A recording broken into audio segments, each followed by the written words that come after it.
Good afternoon, everyone. I'm David Wilco, and it is my distinct pleasure to introduce today's Bradford seminar speaker, Dan Liang. And Dan is an associate research scholar and postdoctoral fellow at C-PREE, Princeton, and he's been working with my group for several years.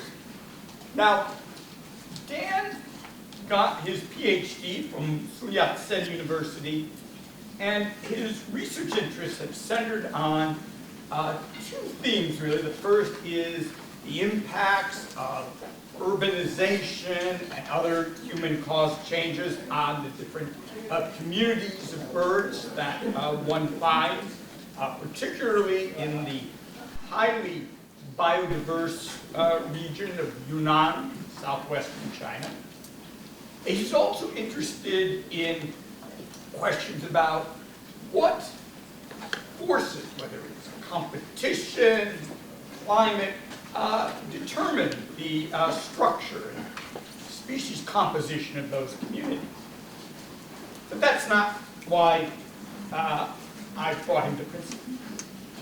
After several visits to China, I had concluded that it would be really interesting to see if the illegal hunting and sale of wildlife from within China was having a significant impact on China's wildlife. And this was an almost unstudied question. And when Dan applied to be a postdoc to tackle this vague but important idea, I was very impressed with his research publications. But I also knew that this was quite a stretch from the field research that Dan had been doing. I called a friend of mine who had been in China and had spent some time with Dan. And he said, well, you know, Dan's a soft-spoken person, but he's really quite a creative thinker, and he is just tough as nails when it comes to field work, and really cares about wildlife. And that really sold me on Dan as someone who could tackle this question. And indeed, Dan came to Princeton and started a field project that he will talk about, focusing on the hunting of one particular group of birds. Then came the COVID lockdown, which took Dan out of the field. And as you'll see, that prompted him to engage in another line of research related to hunting in China, a line of research that could be done without going into the field. And then, when the lockdown eased, he returned to the field, and out of this have come a couple of really important, original, and I think exciting papers with still others on the way. And so it is with that that I want to introduce today's seminar speaker, Dan Liang.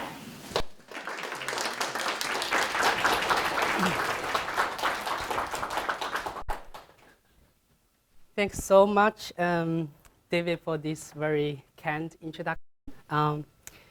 So good afternoon, everyone. I'm absolutely thrilled to be here today to share the funding of my postdoctoral research here, conducted here at C-PREE. So I will be talking about the topic that actually has brought me a title by David, Doctor of Death, the overexploitation of wildlife in China.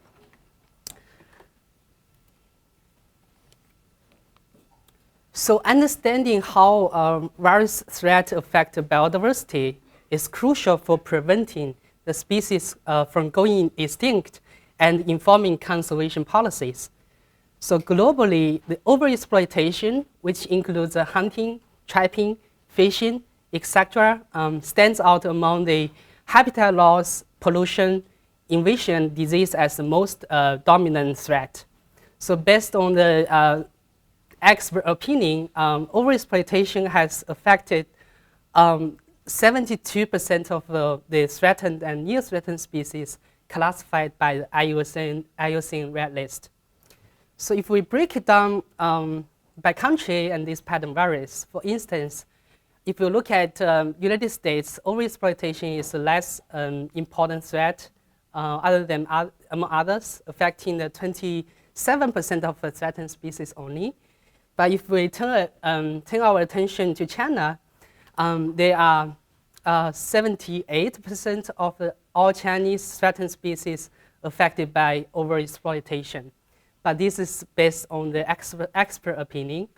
And then, so if we use the hunting as an example of overexploitation, the global meta-analysis summarizes the study represented here on the map as the red dots that compare the bird population and the mammal population between the hunted and the non-hunted areas. And they found a 58% decrease of the bird population in the hunted areas compared to the non-hunted areas. And this population decline is even more pronounced for the mammals, resulting in 83% of the mammal population in the hunted areas. So another notable aspect of this map is the geographic distribution of these studies. And the majority of them were conducted in the countries in South America and Africa. And if we look at the Asian countries, there are just very few studies from those areas and only one study conducted in China. But the overexploitation of wildlife in China is very important in terms of its impact on biodiversity from an international point of view. So China has been one of the major destinations for wildlife products, including the different parts of the charismatic species such as elephant ivory and pangolin scales, which were used for the luxury ornaments in the traditional Chinese medicine. And domestically, however, even though the experts says overexploitation affects a lot of species, the rigorous empirical study have been conducted only for a few studies. One such example is this yellow-breasted bunting, which is a sparrow-sized migratory songbird, which has long been trapped for its use as a luxury food in southern China. However, this population has decreased by more than 90% during the past few decades. And the IUCN Red List status has rapidly transitioned from the list concern in 2000 and critically endangered in 2017.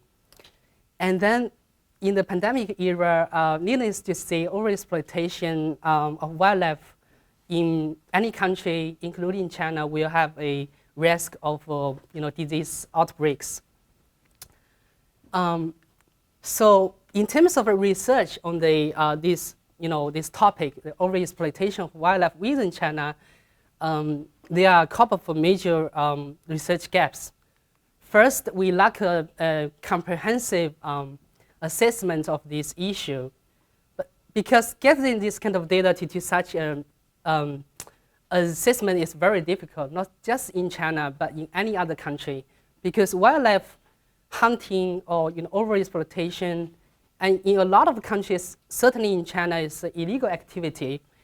And second, we lack rigorous empirical studies that assess the population effect due to the hunting, trapping, and fishing. So I will try to fill these gaps through two research projects. First, I conducted the data mining project to assess the domestic wildlife hunting within China. And second, my field-based study delves deeply into a group of migratory birds that have been experiencing a sharp population decline. So In my first data mining project, I took advantage of public available court verdict, which studied in January 2014 when the Supreme People's Court of China decided all the court verdict must be posted online. So based on the data from the verdict, I asked 4 basic questions about the wildlife hunting in China. First, and how many vertebrate species are hunted in China, and what are they?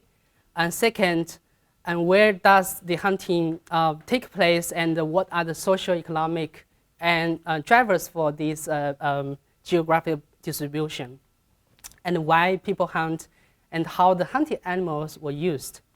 And then finally, we are interested in the habitat in which hunting takes place. So in this, so we found this open law database. And we search for the court verdict using the keywords illegal hunting and those related to the crimes associated with illegal hunting. And in total, we collected more than 9,000 court verdicts from the January 2014 to the March 2020. And this is a typical court verdict. This is a very simple one. We have very complex one as well. But from each of these verdicts, I manually went through all the tests and extracted data such as the species, number, prefecture, motivation, animal use, and habitat. For instance, this is a verdict in which the hunters hunted 2 wild boars in the forest for resale as a product in the prefecture of Liang of Henan province. So I manually extracted data from all these 9,000 plus verdicts. And so we recorded the species that were illegally hunted in the verdict. So let's take the bird as the example, as I often do. This figure illustrates the evolutionary relationships among all the bird species recorded in China. And each node represents 1 species, and the species in the same color belongs to the same order. And this ring shows the IUCN red list status of each species, and where this red color indicates the threatened species, and the gray color represents the non-threatened species. And then here in this ring, the dark color represents the species that were recorded to be hunted in the verdict, while the yellow color represents those that were not recorded as being hunted. And then from this figure, we can see how widely distributed those hunted animals are, across the different groups of animals. So if we combine all these species together, we recorded 672 species, which account for 21 of all China's vertebrate species as being hunted illegally. And this, if we divide this by the group, and we saw that the birds and mammals have a higher percentage of the hunted animals than the amphibians and the reptiles. We also look at the proportion of the China's threatened species being hunted, and this percentage is 25%. And also the threatened birds and threatened mammal are the groups that were hunted in greater percentages. So this is only the species that we recorded in this, the verdict. But certainly we know that there will be a lot more probably hunting cases in the field that were not detected. So which means that the number of species here represent in the verdict is only a fraction of the true hunting that occur in the field. So this means that the pattern we report here is probably the tip of iceberg. And And we don't know how conservative these hunted species numbers are. And then, as mentioned, as David just mentioned, I also was able to do a field project, look at the hunting of a group of migratory birds in the coastal prefectures in China. And then we compared the data between the verdict and the field data. We found that, so in our fieldwork during a 3-month survey, we found 4 hunting incidents, which involves 32 shorebird species. But in the court verdict in these 25 prefectures, with 6 years and 3 months, only 1 incident that involves 5 shorebird species being hunted, which means that the court verdict detection rate of the hunting incidents was probably very low.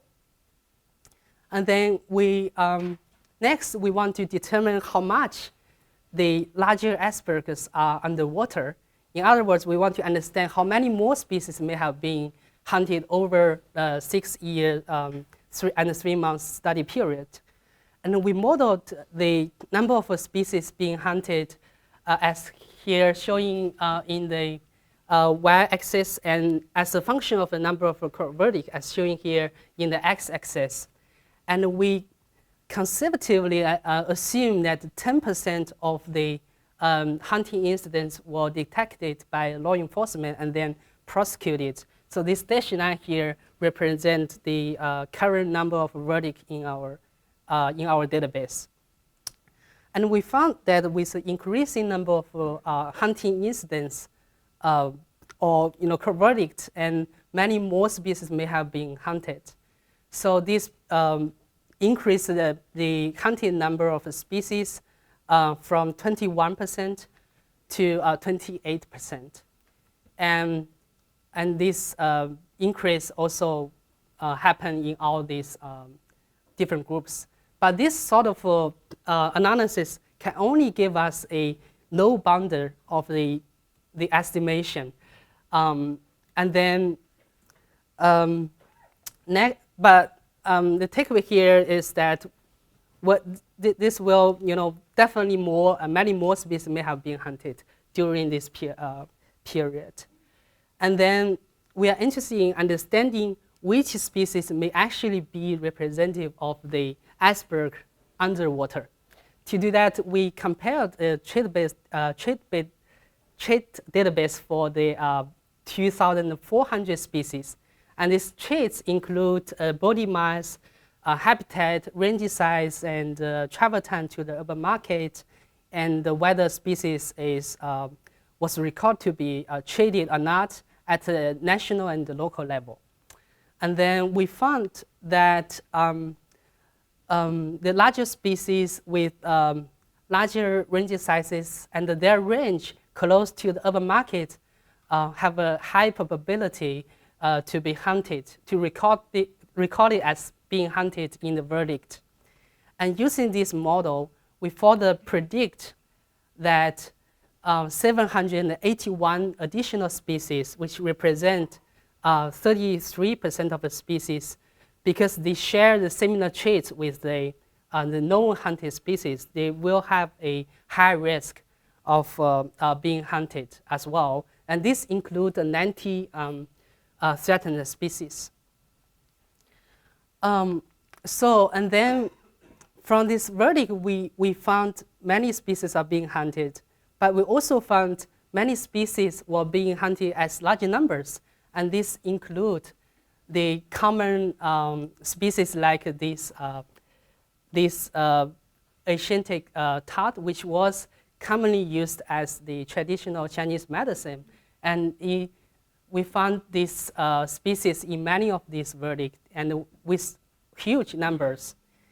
And then we also found some threatened species, such as the species I mentioned, the yellow-breasted bunting, which is now a critically endangered species. They also were being hunted in large numbers. And in addition, those heavily hunted species also include some species that are capable of like harboring the rheumatic disease, which may also have some potential impact to the public health as well. And then we also looked at the geographic pattern of this verdict. So we found that the hunting convictions from this database were reported from the 95% of all Chinese prefectures, suggesting that both the hunting as well as the law enforcement were actually widespread across China's prefectures. And in this map, we show the density of the verdicts in each prefecture. And the dark color here represent the high verdict density, and the light color represent the low verdict density. So the hotspots for this verdict were found in the eastern and the central prefectures. And this is consistent for all these groups. What do you mean by verdict? Verdict is the verdict for the illegal hunting. Illegal hunting. Yeah. And if we divide this pattern by taxa, and we found the more widespread of the hunting of the birds and the mammals than the amphibians and the reptiles. And then next so we also explore the socioeconomic factors that were driving this pattern. In general, we observed that more illegal verdict in the prefecture with those that are easier to access the urban markets.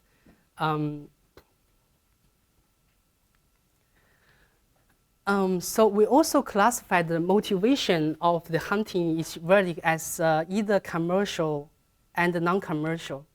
And then we found the greater percentage of commercial hunting as indicated here by the orange bar. And also this pattern is consistent across all these groups. And this is driven actually by a greater demand for wildlife products, as here, like showing here in the green bars, primarily for the food consumption. And this pattern is consistent in the each of the individual group of animals. But here we also want to mention that for the birds, there are some court cases, verdicts that concern the birds that used for the pets. And also, in all these verdicts, we recorded over 3 million individual animals being hunted. And this figure shows the proportion of the total individual animals in 1%, like each bar represents the percentage of the total individuals hunted in each like 1% of this verdict. And we found that about 90% of all the hunted animals actually came from only 5% of the verdict, which suggests there are a few like commercial group of hunters can actually hunt a lot of individuals. And in one case, actually it's happened in my home province, in Hunan province. There was one extreme case that 500,000 birds were being hunted by a group of these professional hunters. And this is just, these professional and commercial hunters just hunt, exceptional number of animals. And finally, we also look at classified the habitat of these hunting cases into anthropogenic habitat, such as the cropland, forest, and wetland and grassland. And we found that the hunting verdict were detected mostly, like hunting cases were detected mostly in the anthropogenic habitat, mostly in this farmland. But we also found the verdict that containing the threatened species were found more in the forest than the anthropogenic habitat. So the takeaway here for this, the first part of the talk is that so the public available verdicts are really a good resources for studying the national and the global pattern of illegal hunting and cheating. And but we know that this is only a fraction of what happened in the field, because I mean the estimation is very conservative, but we can use some statistical models to reveal the extent of this underestimation. So we found that the commercial hunting with a high demand of wildlife products has an impact, the potential, impact on both the biodiversity and the public health. And we detected hunting hotspots for the law enforcement that is in the eastern and the central China, and also the anthropogenic habitats. But also because, I mean, those is a result of the verdict, and this may, those areas already have a lot of enforcement, but this may also reflect the low law enforcement in other regions. We really worry about this, the heavily hunted, especially the threatened ones. So those species may have been heavily impacted. So I think this study just opened some research opportunities for other researchers, future researchers to look at the impact of hunting on these species. And also because China has done a lot, actually during the past few years, to ban all the consumption of wild species. They also add a lot of species on the protection list, which includes some heavily hunted species and the species that we predicted to have the a high risk of hunting as well. But we also found a lot of some of these heavily hunted species, especially the threatened ones, were not being listed in this on this list. So our study will also helpful to provide this information for the future, list, this national protection list. And finally, I think the widespread of the hunting also implies that the widespread of the hunting tools, such as the mist net, that are very harmful to the birds. And recently, actually a Chinese-based NGO has wrote some notes to the prosecutors in China. They also, I provide some data from the verdict to try to help to document why this is important, why a ban on the sale of the mist net is important, and I hope this will be very helpful. So then the rest of the second part of the talk, I will focusing on my field-based project. I will talk about how the hunting and bycatch and other anthropogenic mortality may affect the population of the migratory species. So just give you some context. We focus on the migratory shorebirds in the Eastern Asia Australasia flyway. In terms of the number of migratory species, this is the world's largest flyway, supporting more than 400 landbird species and more than 200 water birds. And among these water birds, so there is a group of shorebirds, about 50 shorebird species in this flyway. So each year they will make an amazing round trip between the breeding range in Russia, in northern China, Mongolia, Alaska, and the wintering ground in southern China, in Southeast Asia, Australia and New Zealand. But a lot of the species will concentrate in the yellow sea area as a stopover site. They use this stopover site to rest and refill. And so the population of these, a lot of those species are in decline. So this include like 15 threatened and near threatened species. So in the stopover site, they will use the habitats like intertidal meadowflies and also the separating tidal ponds as well as the salt ponds.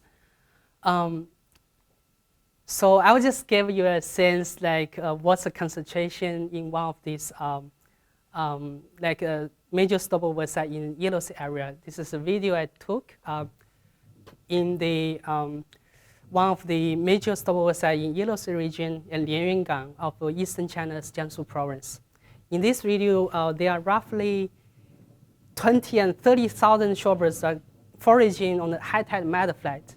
And it's indeed spectacular to saw these tens of thousands of shorebirds in flight and forming flocks.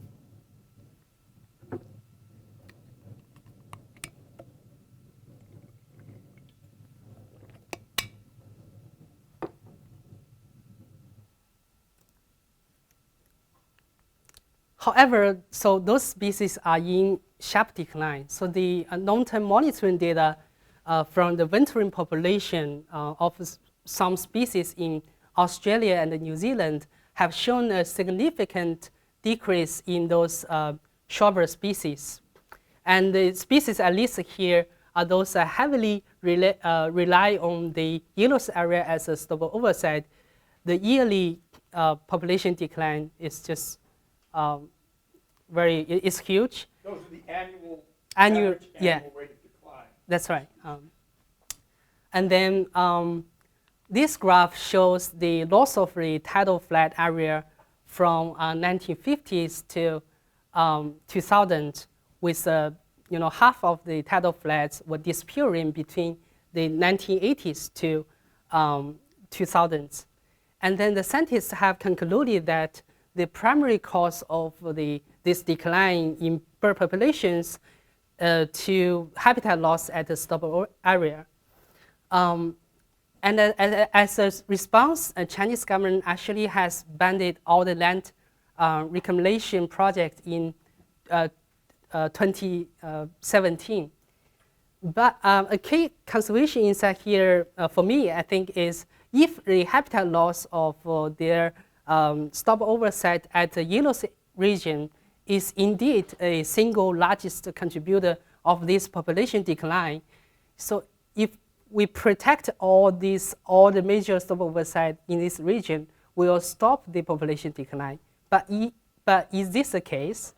So if we look at the annual loss of the population decline of the birds and the annual loss of the stopover habitat, the loss of the bird population is much greater than the loss of the stopover habitat.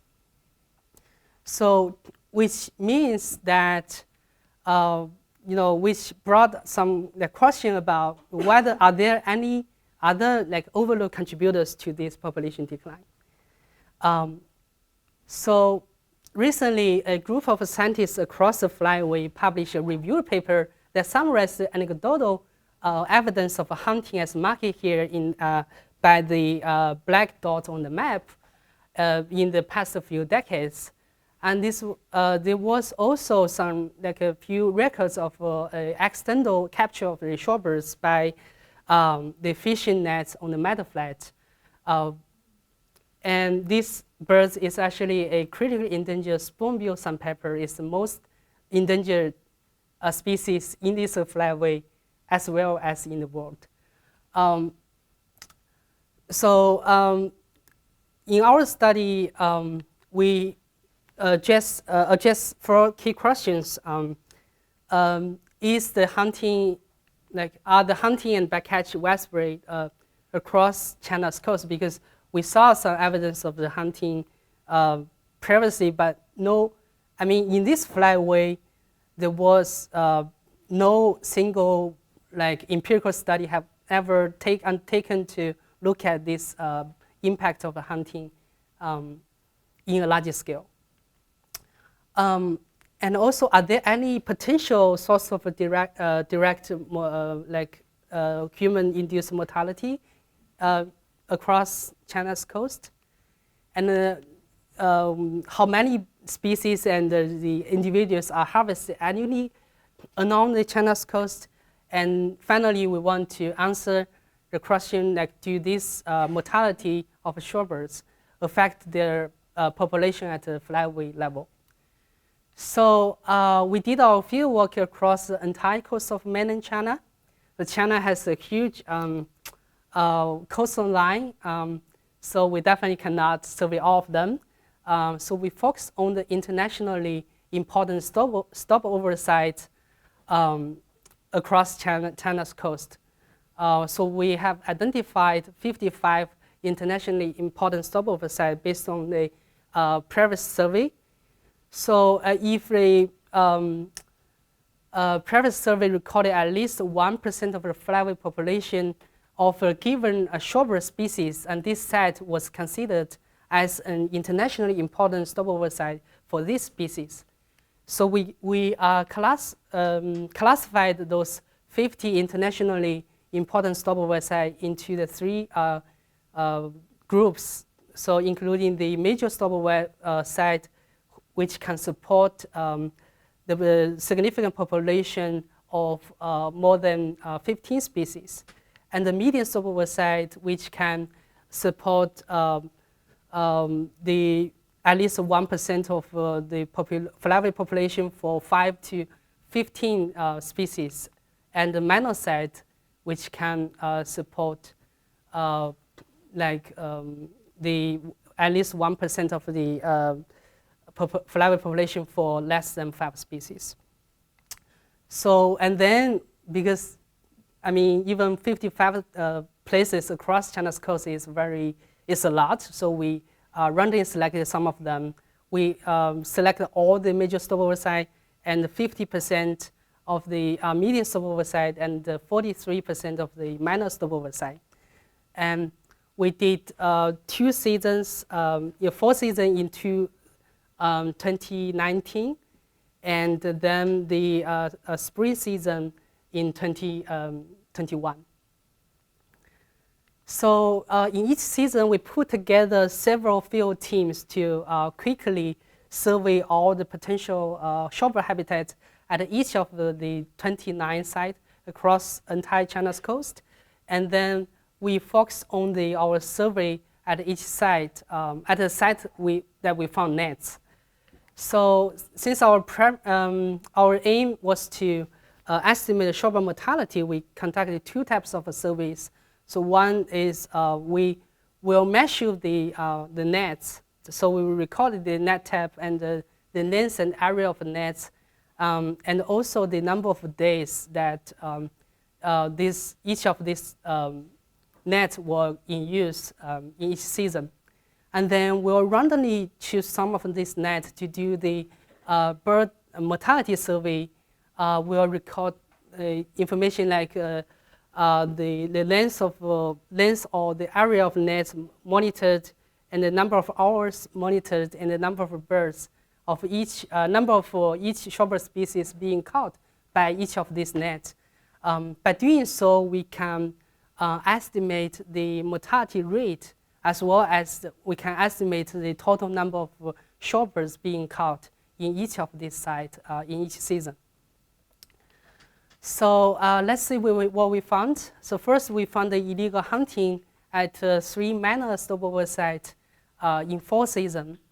So one of them was in the Laizhou Bay in northern China. Another zoo is in southern China. So the hunters in these 3 places use different nets, including the mist nets, the fish nets, and the club nets to capture the shorebirds. And mostly, those shorebirds were hunted to resell as food. and we estimated the total number of shorebirds being caught due to the hunting at the three hunting sites.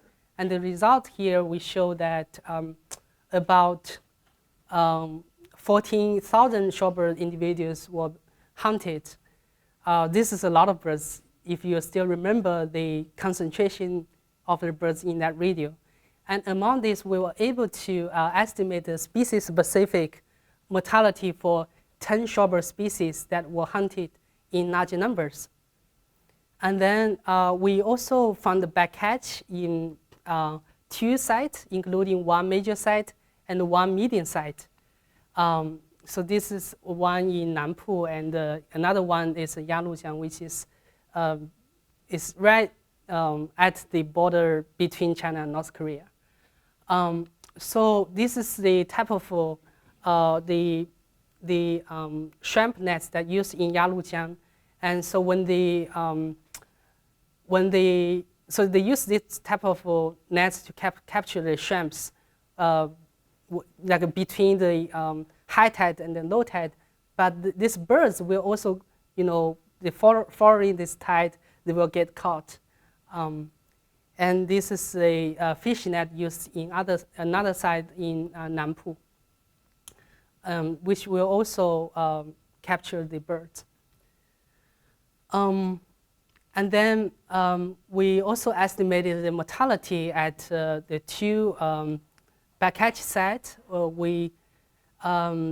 We estimated around 2,000 shorebirds were caught at those 2 backcatch sites, which is it's less than the number of birds being caught in the 3 minor hunting sites, the minor sites which have less shorebird species. And then we managed to calculate the mortality for 7 specific the bird species that were caught by backcatch. And then we detected a new direct threat to the migratory shorebirds. So this is the seafood called the razor clam. So has anyone in this room, particularly our fellow Chinese, have ever had this meal before? Yeah, I saw some.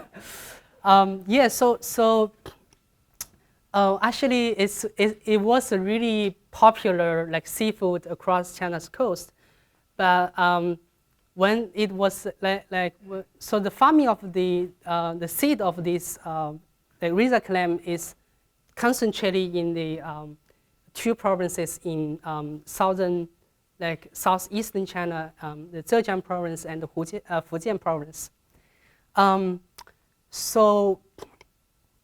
But they will use the nets they will use the horizontal nets to protect their crops from consumed by the birds.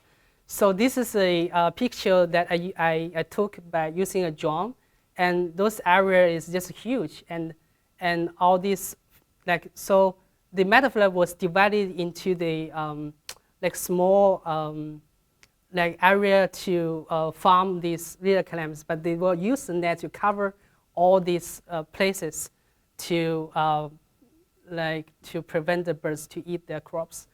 And the area of at least one side, or the northern side of Yueqing Bay, is about 7 to 8 square kilometers, which is roughly 1,000 square field, which is huge. So so the birds will definitely get caught when they're migrating to this place. And we also found that there is a seasonal mismatch between the clam farming and the bird migration. So the farmers will start, put the seed on the butterfly from November, and they will harvest it in the later March and early April. but the birds will, come to this site in later March, and they will departure at the later May. But the nets was set at the same time when they put the seed. But even though they will harvest these seed, they will not take down the nets. They will leave them on the meadow flat and let a typhoon to remove them. To remove this net, someone will go to the ocean, which will also cause some a huge problem for the marine, lives. So here, actually, so the recommendation we want to to suggest is if these farmers will, can take down the nets when they harvest the clams, all these, the migratory birds in the spring, they will not get caught. We can save a lot of, tens of thousands of birds.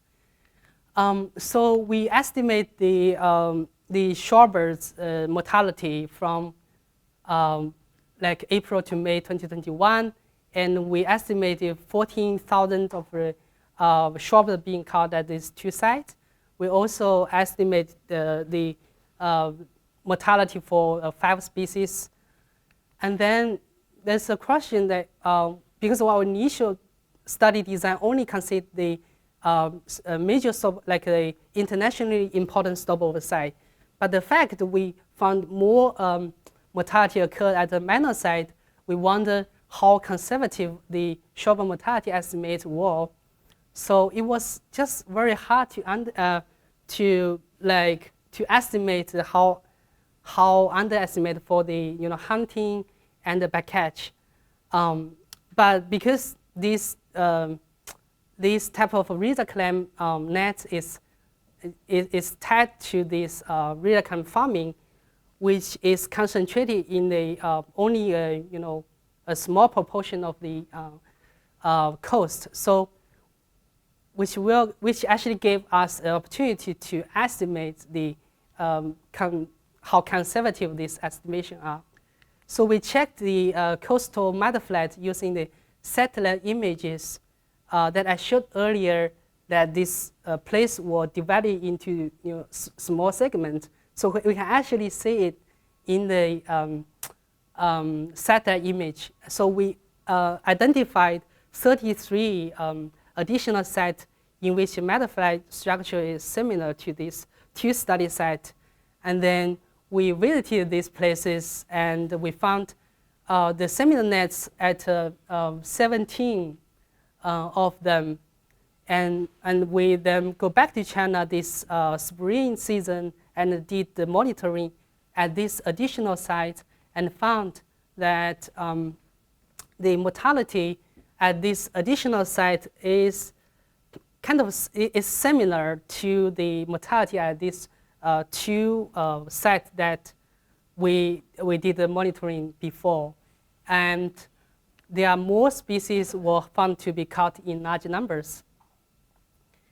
And so if we summarize the cumulative shorebird mortality at the 7 key sites and the 17 additional sites, and we estimated at least 42,000 individual shorebirds was caught, at this site in a year.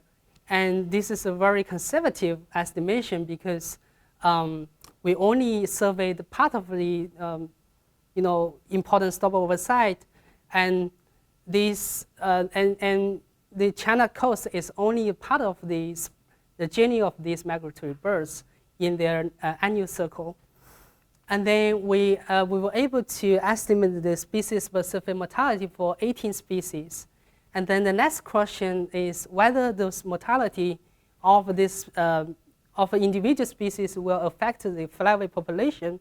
So we did 2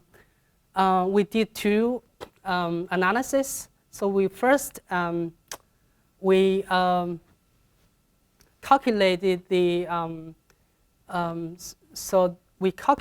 the how many like percentage of the fly population were caught in across China's coast, and we found that so for these 18 species, the mortality of 11 species is higher than 1% of their flyway populations. So include the two near-threatened species, the black-tailed Godwars and the Kaloo sandpiper, as well as the 9 non-threatened species. And those species, they have at least 1% of the population were being caught. And then, so those may, those species may get, the population of those species may get in trouble. But then we did another analysis. We used the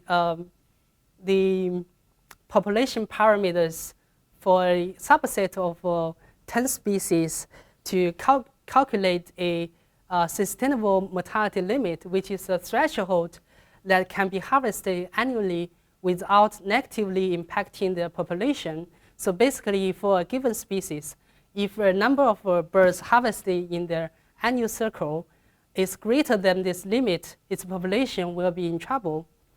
So as a management goal, so the threatened species and the near-threatened species was said to have a lower limit compared to the non-threatened ones.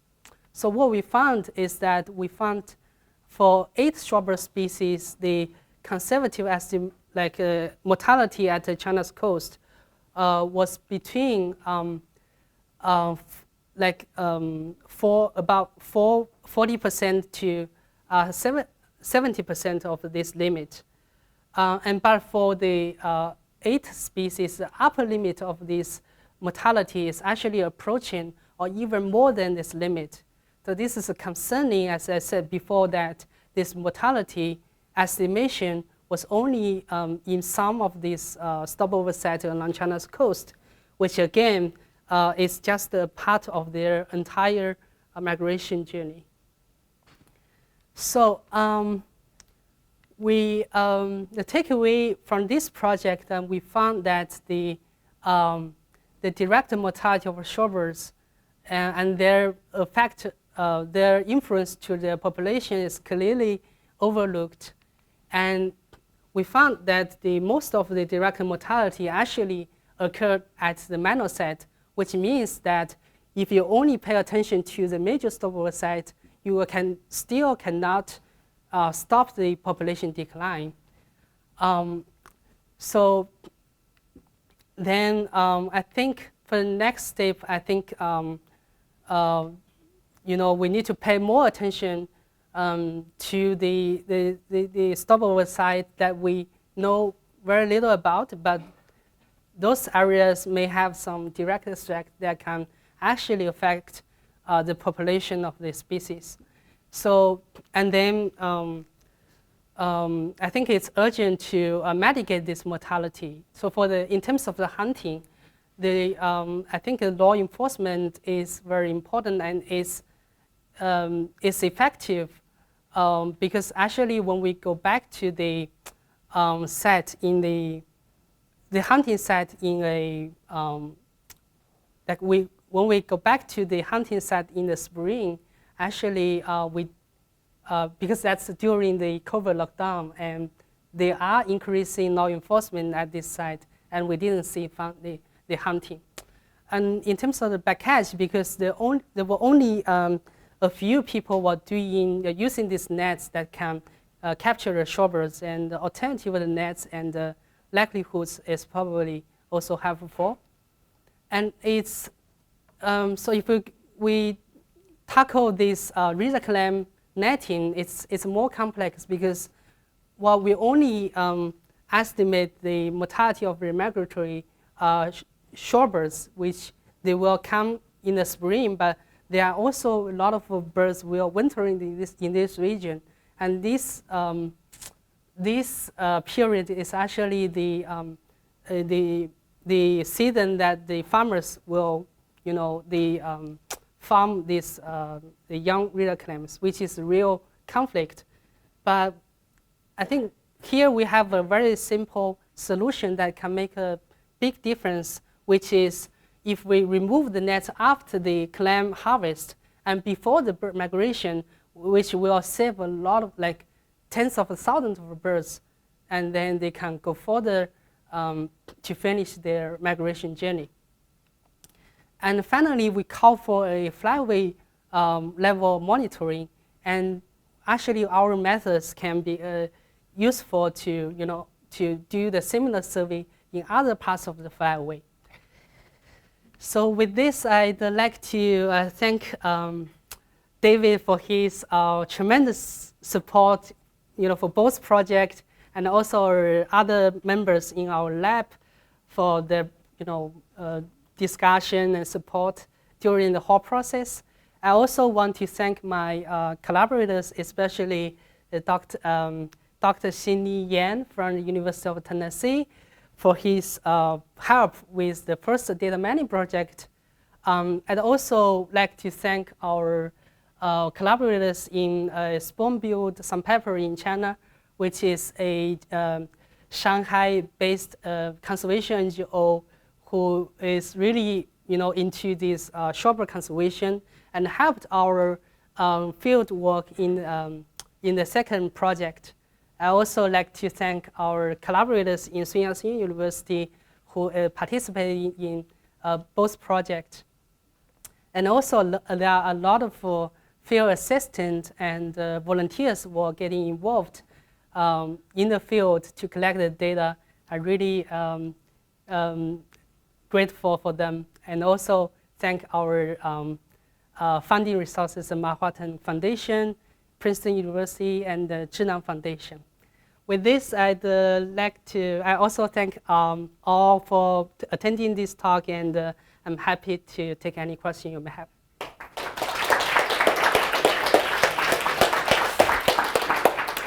Thanks very much, Dan. Folks who want to learn more about the hunting in China based on Dan's House of Court verdicts, I think that paper comes out this week in Nature. Yeah. And the razor clam conflict, his paper has just appeared in the last couple of weeks in Conservation Bounty. We've got time for about 1 or 2 questions. If any folks have them, please put up your hand. Yes. Yes. I have a question about the law enforcement and the verdicts. Did you notice any specific patterns temporally, and when verdicts were coming in, would that be a function of law enforcement priorities or changing conditions on the ground in terms of which species are available or being targeted by people? Yeah, that's a very good question. Well, actually, we didn't look at the temporal trends, but I think because we don't have enough data to do that analysis. But right now, this database has 10 years data, and I do think the temporal temporal pattern of the law enforcement will have a role in generating this verdict.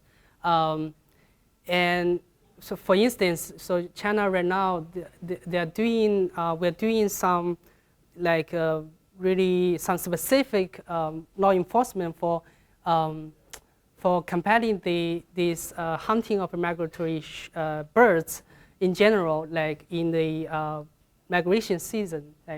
So that's actually generates some more verdict.